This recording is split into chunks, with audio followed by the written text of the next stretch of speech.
Every man considering marrying into a wealthy family needs to watch this film. I recommend this to married people, especially those brothers who feel stifled by life, to find a quiet spot and watch it in private. When have I ever spent your family's money? Have I spent a dime of yours? You haven't spent what money is in this house we live in, a gift from my father.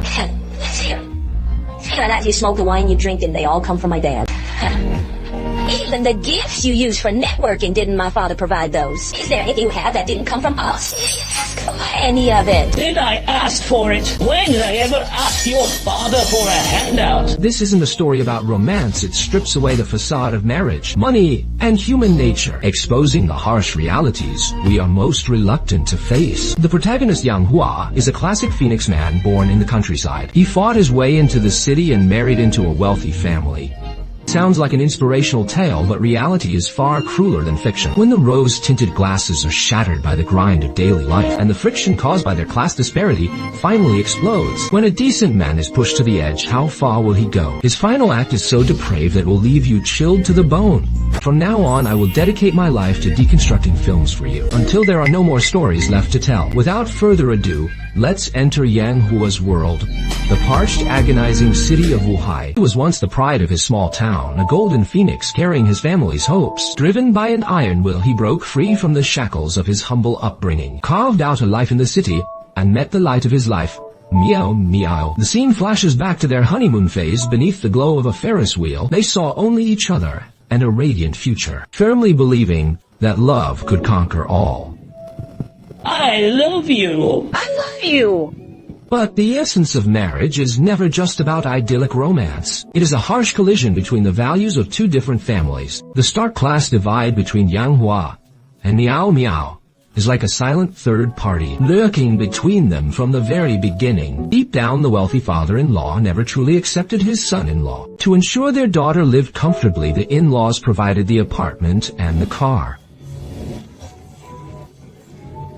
If it's not yours. To Miao Miao, this seemingly generous gift is natural love and support, but for Yang Hua, it has become an invisible yet heavy shackle. Every handout accepted, every encounter with his father-in-law's condescension serves as a silent reminder of his dependence and his inability to provide for the family. Refusing to be belittled and desperate to prove his worth, Yang Hua made a final desperate gamble. He quit a stable job, poured in his life, savings, even mortgaging the apartment and taking on massive debts to partner with his old friend Luo Yu in a dinosaur theme park project. He fantasized that once the project succeeded, he could finally stand tall before his father-in-law and truly be the man of the house. Reality struck with a heavy blow before the project could even open. The site was forcibly requisitioned and demolished due to urban rezoning. Despite the compensation payout, this lifeline was secretly misappropriated by his most trusted friend Luo Yu and funneled into another resort project called Desert Moon. Unaware of the scheme, Yang Hua not only saw his investment vanish, but was also saddled with a mountain of unpayable debt. At this point, Yang Hua's life had completely spiraled out of control. Debt collectors swarmed him like flies, even cornering him at his front door. Aren't you going to invite us up as the wife home? How about she whips up some noodles for us? He could only offer pathetic promises, only to face a scathing verbal lashing from his father-in-law back home. The debt collectors, and you expect me to bail you out? You made this mess. The consequences, you deal with them yourself. Under his father-in-law's scornful gaze, Yang Hua couldn't muster a single word of self-defense. His marriage to Miao Miao also suffered a deep rift amidst this financial crisis. Miao Miao's yoga studio was struggling, and she was eventually forced to close shop. Communication between the couple dwindled. Their former intimacy had turned into a heavy mutual silence. Yang Hua tried to be close to his wife, but Miao Miao instinctively pushed him away with excuses, her face etched with resentment and detachment. The roots of Yang Hua's tragedy stemmed largely from his identity as a Phoenix man. He carried the insecurity and sensitivity of his rural upbringing, yet possessed a fierce pride and a desperate urge to change his fate. This internal conflict left him psychologically unhinged. When facing his wealthy in-laws, the more he tried to prove his worth, the further he drifted toward extreme measures. In the film, many scenes leading up to their breaking point are filled with silence. This state of aphasia is a common precursor to the breakdown of a marriage, when a couple lacks even the energy to argue, leaving only indifference and avoidance. Relationship is already dead in all but name. Just as Yang Hua was being suffocated by his debts, two seemingly unrelated events completely ignited the powder keg of her marriage. The first was Miao Miao's pregnancy and her contact with her first love. One day, as Miao Miao leaves the hospital, holding a pregnancy test result in her hand, there isn't a hint of joy on her face. Instead of telling her husband Yang Hua immediately, she calls her first love. I'm pregnant. Are you serious?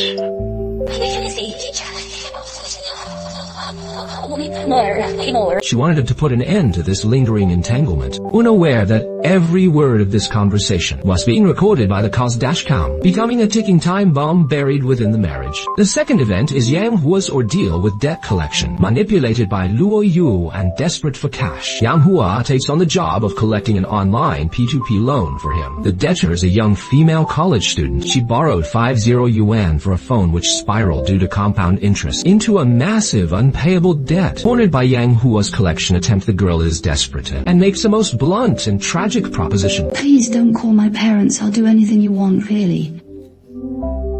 What do you mean by anything? Put your clothes back on. Yang Hua is left stunned and speechless by the scene. As the girl weeps over her ignorance and helplessness, Yang Hua's heart is overcome with a surge of mixed emotions. He is also a man pushed to the brink by debt. How much more noble was he than this girl? He eventually relents and lets her go. Being cautious, he remembers the dashcam, fearing this shameful encounter might be discovered by his wife. He moves to delete the footage. Fate has a cruel sense of irony. While deleting his own debt collection video, he accidentally stumbles upon the previous recording. The suggestive conversation between his wife, Miao Miao, and her first boyfriend in the car could be heard with agonizing clarity. I realize now just how much you mean to me. Man's confession pierced Yang Hua's heart like a cold dagger. In this film, the dashcam serves as a pivotal narrative device. It acts like a dispassionate God's eye, recording the most private and most unsightly facets of a marriage. It symbolizes the erosion of privacy by modern technology and the sheer fragility of trust. Even the most seemingly solid relationship can crumble in an instant due to a single inadvertent recording. Returning home at the same time, Miao Miao is about to share the news of her pregnancy with Yang Hua. At that very moment, Yang Hua's phone begins to buzz incessantly. He picks it up to find the screen displaying a provocative photo of the girl from the net loan case. It was evidence sent by Luo Yu's henchmen to pressure Yang Hua into debt collection. One has discovered a recording of an emotional affair, while the other has seen a disturbing photo on a spouse's phone. Both harboring hidden suspicions and fueled by rage, they finally erupt within the confines of their small apartment. A quarrel akin to a nuclear fallout begins. What the hell is this? What are you doing? What do you think you're doing? Have the nerve to talk to me like that. Don't give me that. I'm asking you, who is this? I talk about you. The levee of trust bursts completely at this moment, and the altercation quickly devolves into personal attacks. They weaponize each other's deepest vulnerabilities, hurling the most hurtful insults. Accumulated trifles and the resentment born of class disparity, along with disdain for each other's families, all spill over at once. Only married me for our family's money. When did I ever care about your money? Have I ever spent a single dime of yours? And you've been spending my family's money. What money of yours did I spend this house you live in every day? Didn't my father provide the cigarettes, the wine you drink? Didn't they all come from my father? The gifts you use for your social networking. Didn't my father pay for those jewels? It isn't funded by him. Did I ask for it? Did I ever ask for any of it? When did I ever ask your mother for money? Verbal abuse eventually escalated into a physical confrontation. Yang Hua gave Miao Miao a shove and she lashed back hysterically. Pushed to his limit, Yang Hua took all his rage and humiliation and unleashed it upon the home he once cherished with his life. Pounded the walls and furniture with his fists, leaving their once cozy home in absolute shambles. Yang Hua stormed out, slamming the door, shattering every sweet word and sacred vow they once shared. This several-minute-long argument is a classic scene destined to leave its mark on cinematic history. The director employed a one-take technique with a handheld camera, following the actors closely to immerse the audience in the moment. Trapped within this room thick with tension, one can feel the suffocating sense of oppression. His filming style preserves to the greatest extent the authenticity of the performance and the continuity of emotion. Its impact far exceeds that of any editing technique. The film reminds us that in a marriage, the deepest wounds often come not from physical violence, but from verbal abuse. Those closest to you know exactly where your vulnerabilities lie. The words they weaponize are like precision-guided bullets. Hitting right between the eyes, the resulting pain and trauma can destroy a person. Having left home, Yang Hua becomes a wandering ghost. He drives aimlessly through the city, only to get into a violent brawl with another driver over a minor friction and road rage. Beaten black and blue vented all his resentment and frustration on this complete stranger. But after the outburst, only a deeper sense of emptiness remained. As if led by fate, he drove to the hilltop where he had proposed to Mio Mio. Watching old videos of their happy times, looking at the city lights in the distance, not a single one of which was lit for him. Nowhere else to go, he returned to his rural hometown, which should have been a safe haven, but instead became another agonizing ordeal of shame. His parents asked caringly when the dinosaur park would open, wanting to visit, but he could only respond with silence. His mother pressured him to have a child soon, mentioning how the neighbors all had grandchildren, which only added to his stress. His sister then asked to borrow 50 yuan for her child's classes, when he couldn't even produce 500 yuan himself. Once the pride of the family, he was now a total failure, unable to meet even his family's most basic needs. This crushing disparity filled him with unbearable shame. Returning to the city, he found debt collectors had targeted his home, splattering it with red paint and the words, "Pay your debts." As he was about to clean it up, he received a call from the girl involved in the online loan. She was sobbing on the phone, saying her private photos had been leaked online. It turned out Luo Yu's men had exposed her photos to force her into paying. Yang Hua rushed to find her, but before he could say much, she broke down, pulled out a knife, and slit her wrists right in front of him. In a frantic rush, he got her to the hospital, then went to confront Luo Yu's secretary Xiao Chen in a rage, only to be met with even more terrifying news. His roommates told me he died on the road across from Jiu. The girl ultimately died on the street right across from the hospital. And just like that, a young life was extinguished. Yang Hua completely broke down and confronted Luo Yu, questioning how he could be so devoid of humanity. But Luo Yu acted as if it had nothing to do with him. As Yang Hua cried out that he too was being pushed to the brink and only wanted his money back, Luo Yu pulled a small wad of cash from his pocket, tossing it to him as if he were a beggar. Yang Hua's rage and desperation in the face of Luo Yu's coldness seemed so pathetic and powerless. In the film, the death of the girl from the online loan trap is another significant straw that breaks Yang Hua. It forced Yang Hua to confront the brutal truth and realize that he and people like Luo Yu were no longer on the same path. Luo Yu's total lack of principles caused him to lose all hope in human nature. Yang Hua's tragedy is a textbook case of the domino effect. Career failure led to a financial crisis, which sparked marital conflict, and the ensuing breakdown of his marriage caused him to lose control.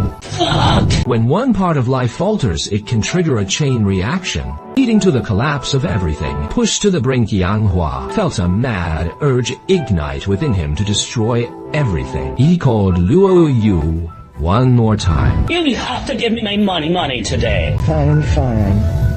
It's nothing to about your business. I'm hanging up. You're a busy man. His final hope was completely extinguished by the other's perfunctory attitude, and he knew that through legitimate channels he would never get his money back. So he drove to the site of Luo Yu's pride and joy, the Desert Moon Project. In the vast desert under the icy moonlight, he started a fire and set it all ablaze. The luxury tents Luo Yu had meticulously prepared for the opening ceremony. The flames soared, illuminating the pitch-black desert night like broad daylight. Before the raging inferno, Yang Hua acted like a man possessed, running and laughing maniacally across the desert. It was the first time in his life he had rebelled with such raw, cathartic abandon. He wanted to destroy everything Luo Yu owned, just as Luo Yu had ruined his life. Through this Pyrrhic tactic, harming his enemy at a great cost to himself, he exacted a tragic, solemn revenge on his own pathetic life. After the fire died down, he collapsed onto the sand and dialed the police, reporting Luo Yu for hounding the girl into suicide over her online loans. He would make this treacherous brother pay the price he deserved. I'd like to report a crime. The girl who committed suicide in front of the municipal hospital this morning. I know who drove her to it. The high of revenge was fleeting. The harsh reality remained. Just as he thought he had hit rock bottom, his mother-in-law called, bearing news. As for your little mess, honestly, we have no interest in IT. Your only job now is to get back home and take proper care of Meow Meow. Do you understand? This news struck Yang Hua like a bolt from the blue. Was it joy or suspicion? The recording of Miao Miao's call with her first love instantly flashed through his mind, and a poisonous thought took root in his heart. Whose child is it really? The following day was their wedding anniversary. Yang Hua asked Miao Miao to meet on the hilltop where he proposed, hoping for one last chance. Casting aside his dignity, he confessed everything about his debts and the arson, pleading with Miao Miao. You ask your father to help me. Is my father supposed to help you? Ain't my mother done enough for you already? You still have the nerve to ask for her help. You may not care about your dignity, but I do. I don't even dare mention your name to them anymore. Do you have any idea can help you? You can't make this work anymore. Let's just get a divorce. But Miao Miao's heart had already turned to stone. The word divorce completely shattered Yang Hua's final illusions. On the way down the mountain, he finally asked the question that had been haunting him. Whose child is this? You're crazy. You're out of your mind. Speak, whose is it? It's not yours. It's not yours. It's not yours. This sentence became the final straw that broke the camel's back. Yang Hua's gaze instantly turned sinister and terrifying. The despair of being abandoned, the fury of betrayal, and the hopelessness of the future. All these negative emotions converged into a single point of pure malice. He abruptly swerved the car and floored the accelerator, charging straight at Miao Miao, who had just stepped out of the vehicle. Following a piercing scream, Miao Miao's figure disappeared down the slope. The world fell instantly silent. Yang Hua sat in the car, gasping for air. Slowly regaining consciousness from his momentary madness, he pushed open the door and staggered to the edge of the precipice. Looking down, he was consumed by overwhelming regret and terror. He knelt on the ground and let out a feral beast-like howl. Ultimately, he chose to call the police and surrender. Fortunately, the slope where Miao Miao fell was not too steep. After emergency medical care, her life was saved. What awaits Yang Hua is a legal trial and a long prison sentence. This farce, ignited by triviality's debt and emotional betrayal, came to an end in the most brutal and tragic way possible. The movie Wuhai takes its name from a city in Inner Mongolia, surrounded by deserts and industrial zones. The city presents a landscape of desolation and parched barrenness. This is a perfect reflection of Yang Hua's inner world, anxious, scorched, and a lifeless sea of the soul. After watching this film, many might say that Yang Hua is too spineless and extreme. But when we truly put ourselves in his shoes, perhaps we can understand each choice that led him toward destruction. He is not a born villain. He is just a poor soul who has been repeatedly crushed by the wheels of reality, with no one to reach out and pull him up. If his friend had been more honest, if his marriage had more tolerance and his family more support, this tragedy might have been averted. Unhappy marriages are each unhappy in their own way, but in the final analysis, most stem from failed communication and the collapse of trust. When money becomes the sole measure of everything, and when one's background becomes a weapon to attack the other, even the deepest feelings will be eroded to nothing. All happy families are alike, but unhappy families play out similar tragedies. It tells us that the fragility of modern marriage is often not due to a lack of love, but because we have lost the ability to communicate properly. When communication is replaced by blame and settling scores, home becomes a battlefield without smoke. A person's descent often begins the moment they give up on communicating with the world. Yang Hua's tragedy lies in his choice to bear everything alone, using silence and lies to shield his fragile self-esteem until he was completely crushed by the weight of it all. This film offers no answers. It simply tears open a wound of reality for us to see. It shows us how many hidden struggles, anxieties, and despairs lie beneath the veneer of glamorous city life. We may not be as extreme as Yang Hua, but who hasn't been backed into a corner by life feeling utterly helpless and alone? I hope that beyond the sense of suffocation, this film leaves us with awe. We can also find a sobering wake-up call. Have more communication, less accusation, and more understanding. With less suspicion, let us not allow our own lives to turn into a polluted sea with no way out.